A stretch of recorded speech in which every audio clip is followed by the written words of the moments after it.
بالنسبه للناس اللي كيعانيوا من مشاكل ديال القبض، ملي تنقولوا القبض هو واحد الانسان اللي ما دخلش للطواليت واحد 3 ايام وعنده الحاجه انه يدخل يستفرغ، ولكن ما تيقدرش يدير الخروج ديالو. دونك هذا واحد الانسان اللي تيعاني من القبض، وغالبا ما تيكون المشاكل ديال القبض ناتجين على مشاكل ديال التغذيه.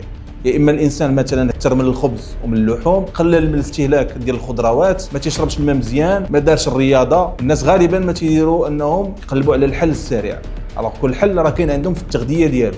خصهم يشربوا الماء مزيان، خصهم ياخذوا الخضار وياخذوا الفواكه، يتمشاو شي شويه.